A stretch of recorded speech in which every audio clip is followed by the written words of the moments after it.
Bonjour tout le monde, Jean-Simon du CFGA de la capitale nationale. Je vous présente aujourd'hui une formation niveau 2 sur Google Classroom. En fait, il s'agit de la mise à jour et d'une version beaucoup plus condensée de la formation que j'avais donnée au printemps 2020.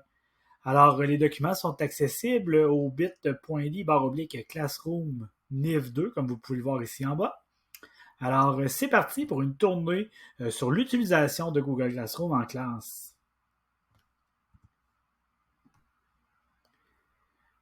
Dans la formation de niveau 1 que j'ai mis à jour également ces jours-ci, vous pouvez retrouver le rappel de la formation et en vidéo pour pouvoir y arriver. Bonjour tout le monde. La formation que je donne actuellement va également se retrouver en vidéo à cet endroit pour pouvoir vous aider à suivre le document de présentation.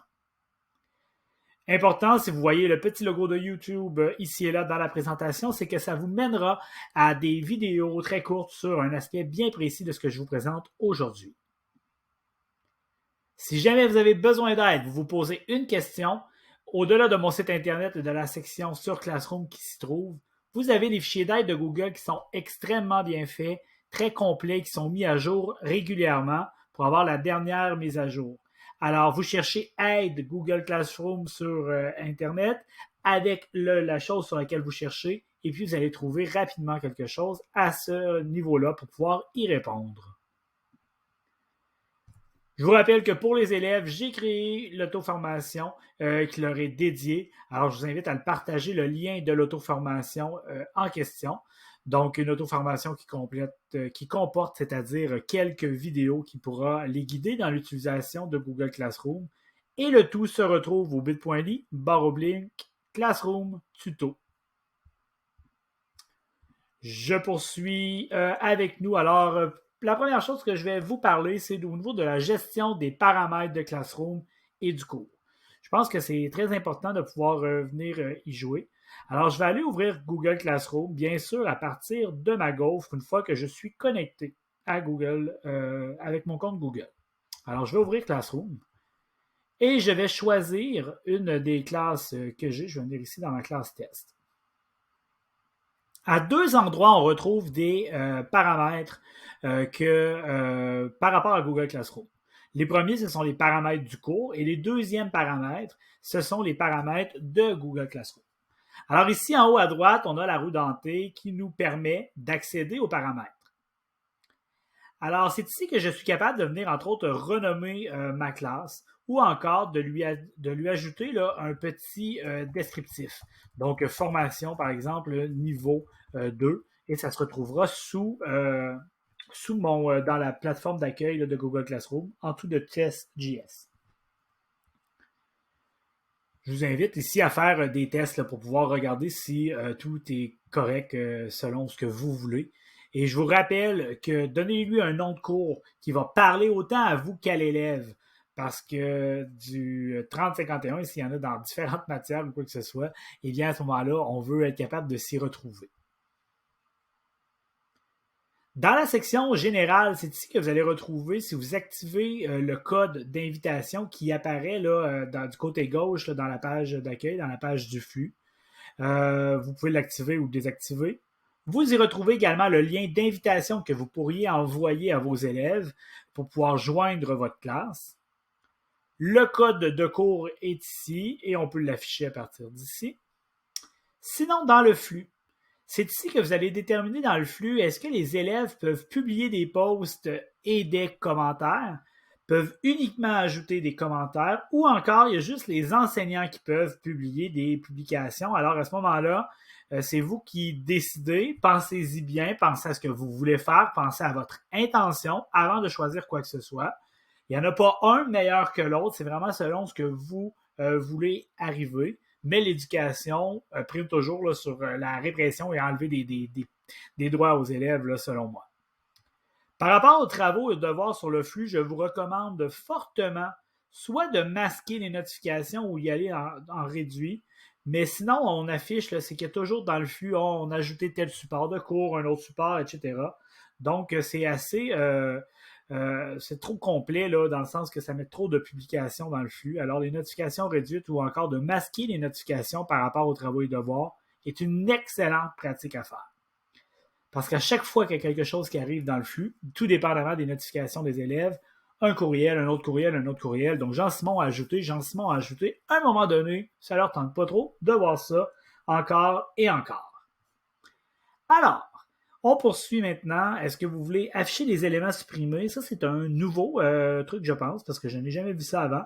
Seuls les enseignants peuvent voir les éléments supprimés. À vous de voir. Le représentant légal à la formation des adultes, ça ne nous intéresse pas. Mais vous pourriez voir là, l'exemple que ça donne là, pour le secteur des jeunes. Et sinon, est-ce que vous voulez rendre visible ou pas le lien Google Meet de chacune des classrooms? Si je vous rappelle, si vous avez plusieurs classrooms, parce que vous avez une tonne de sigles de cours et que vous avez classé ça, comme je l'expliquais dans la formation de niveau 1, peut-être que vous ne voulez pas mettre ce lien-là visible pour ces cycles de cours-là. Par contre, vous allez prendre votre bloc A, votre bloc B, je dis n'importe quoi.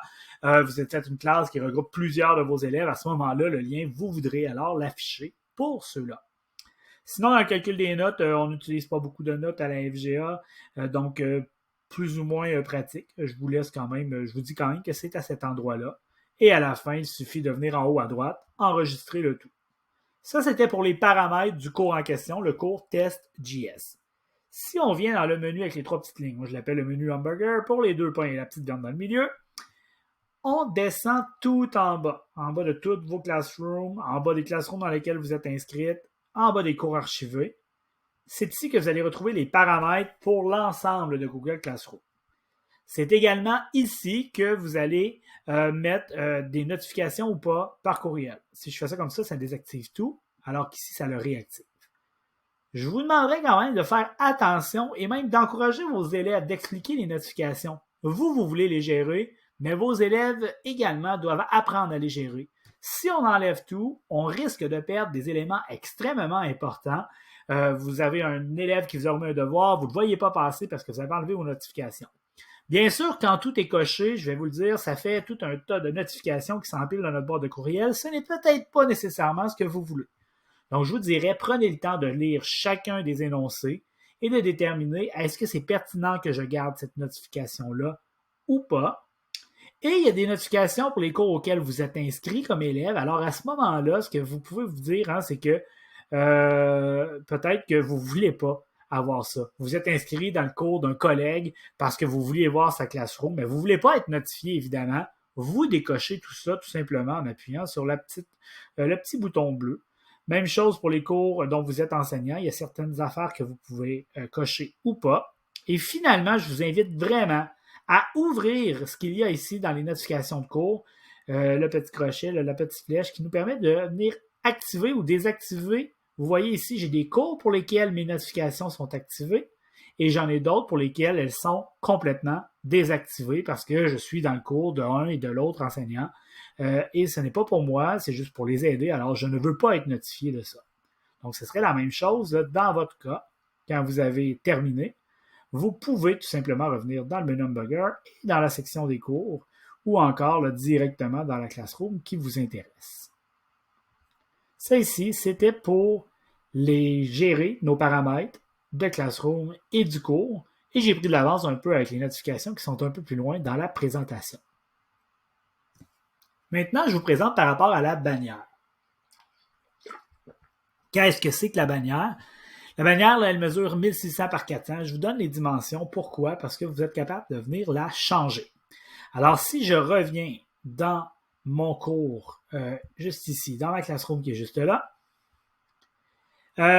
et vous voyez, j'ai le bouton personnaliser. Personnaliser pour pouvoir importer une photo ou encore sélectionner un autre thème. Sélectionner un thème va nous permettre d'aller dans la banque de Classroom.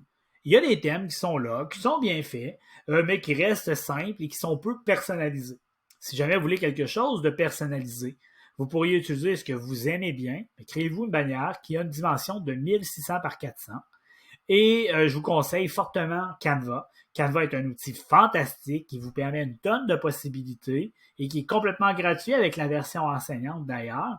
Alors à ce moment-là, C'est vraiment bien. Vous pouvez créer quelque chose de personnalisé. Vous pourriez même changer vos bannières. La bannière qui est verte ici, la changer régulièrement, tous les mois ou pas. La personnaliser pour vous. Quelque chose qui va vous ressembler, que vos élèves vont faire. Je reconnais mon prof là-dedans. Petite astuce comme ça. Il y a aussi les fameux emojis, les émoticônes qu'on peut utiliser. Vous le savez comme moi, quand on regarde ça, c'est assez drabe, merci. Peut-être que je voudrais trouver quelque chose pour venir plus mettre de couleurs, des images, rendre ça un peu plus imagé. Ici, j'ai très très peu là, de thèmes et ça, c'est une autre bonne pratique à devenir se créer un thème. Donc, un thème qui va s'appeler dans ce cas-ci test, là, et que je vais venir prendre les choses que j'avais dans mes tests et je vais venir les placer comme ça, tout simplement. Puis vous voyez le côté gris de savoir où est-ce que je le place. Je vais venir le déposer en premier. Voilà. Et j'aimerais rendre ça un peu plus imagé. Bon, un test ou encore un formulaire collaboratif, peut-être mettre une petite image. Donc, pour y arriver, sur mon site internet, dans la section de Classroom, vous avez là tout en bas des différentes suggestions.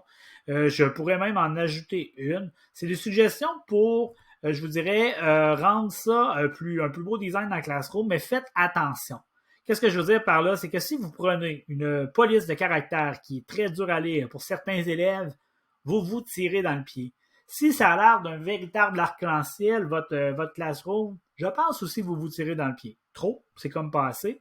On l'a déjà dit. Moi, il y a un site que j'aime bien qui s'appelle Emojipedia, un peu comme Wikipédia, mais pour les emojis.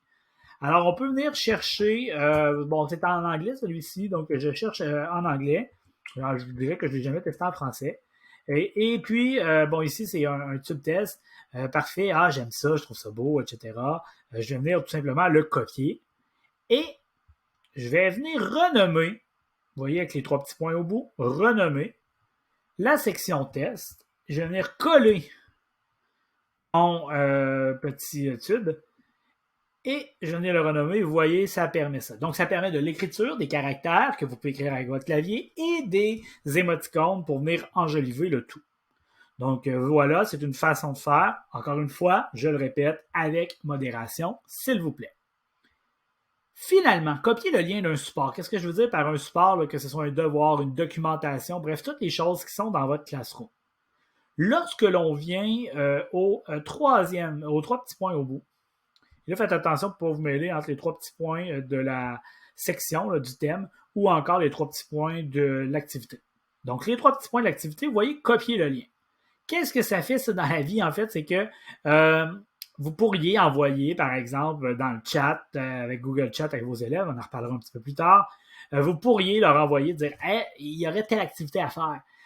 Tu peux lui envoyer donc un lien qui va l'amener et en cliquant sur ce lien-là, bien sûr, l'élève doit être connecté, mais en cliquant sur ce lien-là que je viens de copier, là, ce que ça va faire, on va le voir là, parce que moi je suis connecté, ça va m'amener directement dans mon devoir, directement à cette tâche précise-là. Alors que, vous comprendrez que si j'avais pris celle pour titre 2 ici, que je copie le lien et que je m'en viens le coller dans mon navigateur, ça va m'amener dans le devoir du titre 2, tout simplement. Alors, ça vaut la peine d'utiliser ces 3 petits points-là. Je poursuis maintenant. Est-ce que c'est possible d'inviter un autre enseignant? Mais bien sûr que cela est possible. Il s'agit de venir dans la section des participants. Et juste ici, avec le plus, je serai capable de venir inviter un autre enseignant et tout simplement de l'inviter. Puis à ce moment-là, il va recevoir une invitation, un peu comme nos élèves reçoivent des invitations, mais il aura les privilèges d'un enseignant. Alors, très pratique si vous faites, par exemple, du co-enseignement ou encore que vous changez de groupe, c'est possible de le faire ainsi. Tous les détails, comme vous le voyez, dans une petite capsule juste ici. C'est possible également de copier un cours. Comment faire? On vient dans le menu là, où est-ce qu'il y a la maison. Okay. Et dans les 3 petits points, je suis capable de venir copier le cours. Pas le lien d'invitation, mais bien le cours. Ça va créer une nouvelle copie de mon cours. Avec tous les contenus, par contre, ce qu'il faut savoir, c'est qu'il faudra republier chacun des contenus qui est dans le cours. Ça reste quand même pratique si à la fin de l'année, vous dites hey, « moi, là, je veux garder tout ça, je veux archiver, mais je veux repartir en neuf. Je veux pas que tout soit là, mais je veux que tout soit à portée de main. Alors à ce moment-là, c'est intéressant. Et vous publiez au fur et à mesure ce que vous voulez bien publier. Donc, la copie du cours, c'est un outil intéressant à avoir en main. Les notifications, on en a parlé précédemment, donc je n'y reviendrai pas. Si vous voulez plus de détails, par contre, vous voyez le petit symbole pour une capsule express sur ce thème-là en particulier. L'utilisation du flux. On peut utiliser le flux, puis je vais le montrer rapidement dans le niveau 1, pour des consignes qu'on veut envoyer aux personnes qui sont inscrites en ce moment, ou encore envoyer un message à un ou à plusieurs élèves, ou à un ou des groupes en particulier. Donc, je vais aller un petit peu plus loin dans cette formation de niveau 2. Donc, je m'en vais dans la première section de Classroom, c'est-à-dire le flux. Alors, je vais venir faire une nouvelle annonce. Et là, je viens faire mon annonce ici. Bonne nouvelle, depuis la première version de cette formation, on peut maintenant avoir certains outils pour venir faire un peu de mise en page, là, de l'italique, du gras, du souligné, des petites puces. Donc, tout ça est possible de le faire. En tout temps, on peut ajouter quelque chose de notre drive, importer un fichier de notre ordinateur, ajouter un lien vers une ressource quelconque ou encore une vidéo YouTube. Tout ça est toujours possible de le faire, comme dans tout le reste. C'est également possible avant de publier. On est capable de venir programmer quelque chose. Donc, par exemple, vous faites un cours, une sortie X, vous voulez envoyer un message à vos élèves la veille pour penser à faire telle chose. À ce moment-là, c'est très possible de le faire. On programme, l'élève reçoit au moment où nous, comme enseignants, on a décidé de programmer le tout. Toujours possible également d'enregistrer le brouillon si on veut le poursuivre parce qu'on a été interrompu. Je vous disais, juste avant, quand j'étais dans ma présentation, que je pouvais envoyer ça à tous mes élèves ou envoyer à des élèves en particulier. Donc, je veux l'envoyer aux 2 Manon. Alors, je choisis les 2 Manon tout simplement et je leur dis « Bonjour les Manon ». Et là, je vais enlever mon gras et c'est parti. Alors, les Manon vont recevoir une publication qui leur est adressée. Et tout ce que j'aurai écrit dans cette publication et tout ce qu'eux me répondront en commentaire restera privé entre les Manon et moi comme enseignant. Donc ça, c'est quelque chose d'intéressant. Je vous disais aussi, si jamais vous avez plusieurs cours et que vous voulez envoyer un même message à tout le monde, ce n'est pas très complexe. Au lieu de choisir juste la classe qui s'appelle TestJS, je pourrais choisir d'autres classes. Et là, vous voyez, j'ai 4 classes, 4 cours qui vont recevoir cette annonce-là que je vais publier. Pour les besoins de la vidéo, là, je vais annuler tout ça. Alors, je poursuis maintenant. On revient avec communiquer avec ses élèves. Il y a différentes façons de communiquer avec ses élèves. C'est sûr qu'en formation aux adultes, lorsqu'on est en mode individualisé, Classroom n'a pas été réfléchi pour ça. Il a vraiment été réfléchi comme tous les autres environnements numériques d'apprentissage ou presque pour du groupe, du présentiel, du magistral, c'est-à-dire. Et puis, on a quand même des façons de faire. Je vous en parle de quelques-unes pour communiquer avec vos élèves. J'ai parlé très rapidement dans la section, dans la formation de niveau 1 du chat. Chat, si vos élèves y ont accès, c'est-à-dire si vous y avez accès, probablement que les élèves y ont accès. Donc, vous recherchez avec le petit plus votre élève et vous êtes capable à ce moment-là de venir écrire à quelqu'un en particulier. Donc, ici, on est vraiment dans le privé. Tandis que dans le bas, si vous avez des espaces à ce moment-là, c'est pour des choses de groupe. OK? Alors, on est capable de s'écrire ici. Ça, c'est une première chose, très efficace. Pourquoi? Parce que l'élève peut installer l'application chat sur son téléphone et on est dans l'instantanéité. C'est ce que nos élèves connaissent, hein, le texto, tous les trucs de messagerie qu'ils utilisent. Eh bien, c'est ce qu'ils connaissent. Alors, c'est sûr que quand on connaît quelque chose, on l'utilise un peu plus. On sait parfois que c'est difficile de rejoindre certains élèves. L'autre chose qu'on est capable de faire, c'est de venir choisir, on décoche tous les élèves et on écrit à une élève en particulier. Donc, je vais écrire à Annie et je lui dis bonjour Annie, etc. Et puis, je lui marque un message et tout ça va rester en privé entre elle et moi. Je publie, je me prends un autre élève, etc. Je copie mon message, puis c'est un endroit privé. Maintenant, c'est sûr que si j'écris à ma cinquantaine d'élèves, C'est super parce que ça leur crée un endroit pour pouvoir, parce qu'eux ne peuvent pas vous écrire, dire je veux écrire à mon prof seulement. Ils ne peuvent pas le faire. Donc, à ce moment-là, c'est un peu plate parce qu'ils ne peuvent pas vous écrire si vous ne leur écrivez pas en premier. Donc, on leur écrit en premier. Et la même petite astuce, regardez, je viens de chercher le William ici, OK? Je veux chercher à quel endroit j'ai parlé à William.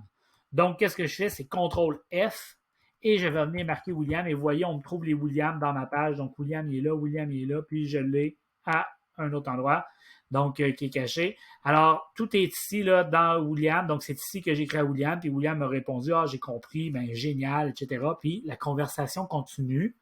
Et puis, Audrey, pour la même chose, elle est ici. Alors, ma conversation se poursuit avec Audrey. Donc, ça, c'est très, très pratique. Donc, le petit touche CTRL F fonctionne partout. Une vraie astuce de pro. Alors, maintenant que l'on poursuit, l'autre chose qu'on peut faire, c'est que si je viens dans Travaux et Devoirs, et je vais venir me créer un post. Un post de devoir, parce que dans les posts devoirs, qu'est-ce qu'il y a en plus? C'est qu'il va y avoir l'espace pour les commentaires privés.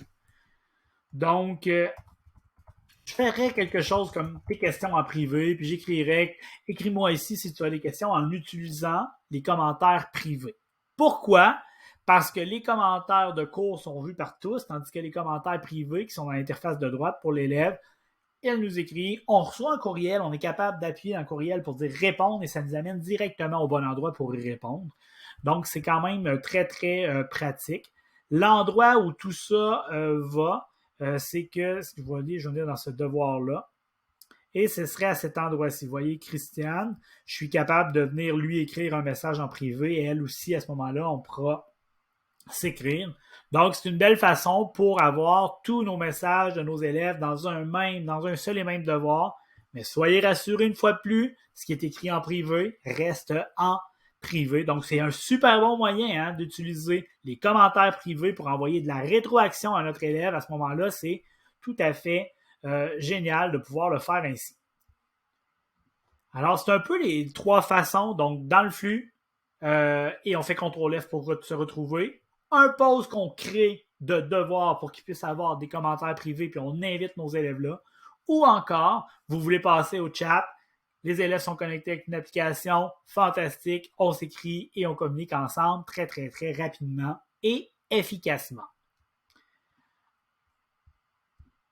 Je poursuis maintenant, vous voulez envoyer un pré-test. OK? Qu'est-ce que vous pourriez faire? Je sais que vous ne voulez pas nécessairement envoyer des pré-tests, les rendre disponibles, puis brûler votre matériel parce que votre élève n'était pas prêt. Alors, qu'est-ce qu'on peut faire? Je l'explique en détail dans cette petite capsule. Je vous invite à aller l'écouter. Mais grosso modo, c'est que vous le mettez en mode brouillon tant et aussi longtemps que vous n'avez pas envoyé à un élève. Et puis, quand l'élève est prêt, ben, vous lui envoyez à lui en faisant les 3 petits points modifiés. Donc, qu'est-ce que je veux dire par là? Je reviens dans la section travaux et devoirs. Ici, vous voyez, je l'ai attribué à deux personnes seulement. Pourtant, j'ai plus que 2 élèves. Alors, ce que je peux faire, c'est de venir dans les 3 petits points, modifier. J'avais déjà 2 élèves qui étaient prêtes pour ça, mais Danielle est prête, donc je vais la sélectionner, je vais enregistrer et Danielle recevrait ce pré-test-là. Dans ces choses, ça deviendrait visible comme pour moi, c'est visible actuellement. Alors, vous voyez, j'ai des trucs qui sont en brouillon. Quand on est prêt, on l'envoie lorsque l'on est prêt, tout simplement. Alors, l'élève le reçoit au bon moment et c'est assigné individuellement. Et bien sûr, on va répéter l'étape encore et encore jusqu'à temps que tous les élèves qui en ont besoin l'aient, peu importe le moment, quand est-ce qu'ils seront prêts à faire cette évaluation-là. Pour corriger des travaux et archiver des commentaires, je vous invite à aller voir les capsules vidéo pour annoter dans Classroom, que ce soit un PDF, une photo, un docs à partir de votre iPad, par exemple. Ça se fait très, très bien. Vous irez voir également la vidéo. Camille, au besoin, c'est possible aussi, mais je vous dirais qu'il y a beaucoup d'améliorations pour l'annotation directement à partir de l'appareil mobile. Et vous voulez laisser une annotation vocale, donc un petit mémo vocal, ça aussi, c'est possible de le faire. Vous irez voir, en fait, je vous amène ici, là, il y a des extensions, puis ça vous amène à Talk and Comment qui est possible. Il y a aussi l'application de Vocaroo qui est vraiment fabuleuse. Je vous la montrerai rapidement. Vocaroo, en fait, on va sur vocaroo.com. Et puis, tout ce qu'on a à faire, c'est d'appuyer sur le bouton rouge. Bonjour Jean-Simon, j'ai consulté ton travail et je voulais te donner un peu de rétroaction. J'arrête ça, je peux me réécouter, je peux réenregistrer et quand je suis prêt à enregistrer, je viens copier ce petit lien-là et je pourrais venir le porter en privé à un élève sur un devoir qu'il aurait fait. Donc, je vais cliquer sur Manon ici et j'ai collé le lien. Je lui enverrai ça, puis Manon serait capable d'écouter la rétroaction audio. Vous avez vu comment c'est simple. Vocaroo.com, le bouton rouge, on arrête quand on est prêt, on enregistre et on partage, on copie le lien et on le colle. Ce n'est vraiment pas compliqué et ça l'évite, je vous dirais, des mauvaises interprétations de l'écrit. Vous le savez, ça vous est certainement déjà arrivé de lire un courriel, un texto, puis de faire « Hein, il est-tu fâché? » Puis finalement, la personne n'était pas fâchée du tout. C'est juste que l'interprétation est beaucoup plus difficile lorsqu'on est à l'écrit, lorsqu'on lit, que lorsque l'on entend. Il y a quelque chose de plus qui passe. Ou encore la vidéo en utilisant quelque chose comme Loom. On en reparle très très bientôt, mais c'est ce que je suis en train de faire, un Loom pour cette formation-là. Vous me voyez ici, là, dans ce petit cercle-là, et je pourrais être en train de vous donner de la rétroaction. Je poursuis maintenant, donc je viens d'en parler de la vidéo, pour donner des consignes qui sont plus complexes, plutôt que de faire 15 lignes d'explication dans ma tâche, plutôt que pour faire découvrir des nouvelles notions, plutôt que l'élève lise 15 pages dans son cahier en FBC alors qu'il a de la difficulté à lire, faire une vidéo, ça peut être extrêmement pratique et le partage se fait très très bien. Pour les bâtir, je vous recommande fortement Loom. Loom, c'est une extension. Je n'appuierai pas dessus parce que je suis en train d'en faire un. Mais c'est la petite extension qui est ici, là, l'espèce de petite fleur mauve, si on peut dire. Et là, vous voyez le petit point rouge qui apparaît dessus parce que je suis en enregistrement présentement. Mais je détermine l'écran que je veux filmer. Je détermine si je veux mettre ma caméra ou pas. Bref, c'est vraiment parfait. Puis j'ai une petite vidéo qui vous explique dans le détail sur comment utiliser Loom pour vos élèves, pour de la rétroaction, pour des consignes, pour des notions. C'est vraiment génial. L'utilisation de Jamboard maintenant. Jamboard est un très très bel outil. Encore une fois, il est accessible via la gaufre. En fait, tous les outils de Google sont accessibles via la gaufre. Vous reconnaissez peut-être le petit J ici, okay, dans le logo de Jamboard, J pour Jamboard. Alors, ce que ça a comme impact, hein, vous voyez, j'en ai plein d'ouverts. J'en ai c'est déjà des canevas, par exemple, qui sont utilisés. J'en ai des choses qui sont vierges. Donc, peu importe ce que l'on veut, il y a plein de modèles qu'on peut prendre. Ou encore, on part de quelque chose qui est très vide. Mais vous voyez ici, j'ai un modèle de pouce en l'air, pouce en bas. Je pourrais avoir des noms, puis les gens viennent se prononcer en prenant leur truc, parce que tout ça est collaboratif. Puis les autres, ils sont contre, mais ils viennent le mettre ici. J'ai tous les outils d'annotation également. Je suis capable de venir annoter, etc. Et ce qu'il faut savoir, puis là, pour tous les détails, là, je vous rappelle, hein, quand vous venez dans ma présentation, il y a le petit logo, mais parfait, ça veut dire quoi? Ça veut dire que vous avez tout le détail ici. Mais c'est un tableau qui est collaboratif, qui se partage de la même façon que les autres documents Google. On peut préparer des diapositives, comme je le disais. Et ce que j'allais dire, c'est qu'il y avait ici des applications iPad. Il y a une application iPad, c'est-à-dire pas des applications, mais une application qui est disponible et qui est complètement synchronisée. Qu'est-ce que je veux dire par là? C'est que je pourrais venir sur mon iPad actuellement. Donc, vous voyez, j'ai mon iPad dans les mains, je viens de réapparaître. Et puis, ce que je vais faire, c'est que je vais venir ouvrir l'application de Jamboard. Donc, ça veut dire quoi? Ça veut dire que je pourrais expliquer à mon élève, partager mon écran, je suis dans un meet présentement avec lui, il ne comprend pas, il est à distance, mais il n'y a pas de problème. Tout ce que j'ai à faire, c'est que je vais venir ouvrir le même modèle là, qu'on est en train d'utiliser à l'écran pour que ça puisse se parler. OK? J'ai mon crayon dans les mains et là, à ce moment-là, je vais venir prendre le crayon et puis je vais venir écrire test à l'instant. Je viens de finir de l'écrire, donc à peu près une demi-seconde de différence. Mais bien évidemment, c'est beaucoup plus facile de venir écrire sur la tablette que de venir essayer de tracer la même chose sur la souris. Regardez le temps supplémentaire que ça me prend pour faire quelque chose d'un peu semblable, mais que j'ai vraiment beaucoup plus de difficultés. c'est définitivement moins beau et beaucoup plus long à faire. Alors, la rapidité, voilà, je suis en train d'écrire le mot rapidité et c'est vraiment, vraiment plus facile d'écrire comme ça. Alors, tout est synchronisé, c'est d'une facilité déconcertante et on est capable de faire, c'est qu'on est capable aussi de prendre notre Jamboard et de le partager, de prendre un lien puis de l'envoyer en devoir, de faire une copie par élève. En tout cas, il y a bien des choses qui sont possibles d'utiliser. Pour tous les détails ou encore si jamais il vous reste des questions après, vous me contactez. Mais j'ai une vidéo qui est là pour ça. Des petites astuces bonus, vous voulez utiliser des grilles d'évaluation dans Classroom directement, c'est possible de le faire. Tout est sur mon site internet et dans ces deux capsules-là, que ce soit les créer dans Classroom ou encore les créer à partir d'un modèle de Google Sheets qui est disponible également sur mon site pour pouvoir faire les vôtres. C'est extrêmement facile. Puis l'avantage, en fait, c'est que notre élève va voir les critères d'évaluation, combien il a eu. Il va voir vraiment dans le détail ces choses. Donc, c'est très, très pratique. Pour les enseignants de mathématiques, c'est possible de créer des équations, des formules avec équations. Il y a une vidéo qui explique tout ça. Donc, c'était une petite formation de niveau 2 pour Google Classroom. Jean-Simon du RCFGA qui était là pour vous. Vous voulez me suivre? La page Facebook pour voir mes vidéos au fur et à mesure qu'elles sortent. Même chose pour l'abonnement YouTube. Ou encore, mettez mon site Internet là, dans vos favoris.